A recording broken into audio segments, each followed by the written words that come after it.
dissertation, I investigated the procyclical problem and the asymmetric information. I've combined these two strands together.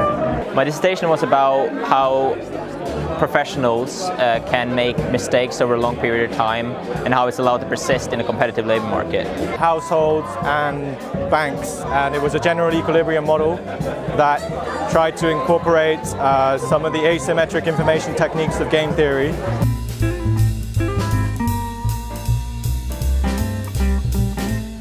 The most enjoyable part was, I think, really probably what gets economists excited, which is finding something that no one else has found. So I really enjoyed some of the data analysis work and using some of the software that I needed to run the regression analysis, because that was actually applying some of the knowledge and the skills that I had picked up over the course of my degree. Like also the preliminary part, when you are starting thinking about the research question, trying to read some papers, that's really an enjoyable moment, especially if you have some days just to think about that without any other commitments. Well, I was fortunate enough to be able to study this topic within another hobby of mine, which is American football. So just you know, immerse myself in the literature and the information about that was rewarding.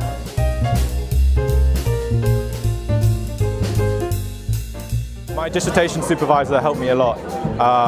Fortunately, I had a supervisor who was very willing to sort of listen to my ideas and to tell me whether or not they were wrong. And he spent quite a lot of time with me, and without his help I wouldn't have been able to get to where I did. Warwick was really good with the support it provided. It had a range of dissertation help desks where you could go and ask for assistance.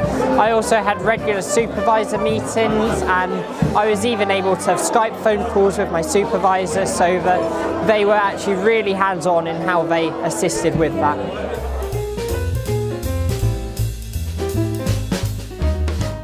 I got a lot of interaction with my professors, which inspires me a lot. Yeah, and I learned how to develop an idea into a real model. The dissertation was a good opportunity to do something that I couldn't do before.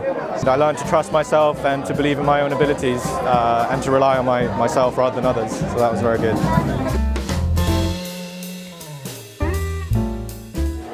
When you're running a dissertation in 3 months, you can't you know, reinvent the wheel. You have to make certain cuts, and that's definitely been challenging.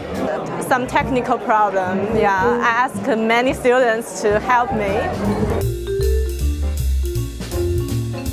I'm due to start a job in February. It's market risk and regulatory advisory with Deloitte in London. I'll be advising investment banks on how to meet international market risk regulations. The written communication skills that I acquired when working on reports have been invaluable, and also some of the data analysis skills, particularly with the econometric side of things, which I am currently using on a report that's due to be published by the department. I think the most important thing is choosing something that you're passionate about, because I know from personal experience that if I was going to spend that many hours and pour that into a project, I would have to do it into something I'm passionate about.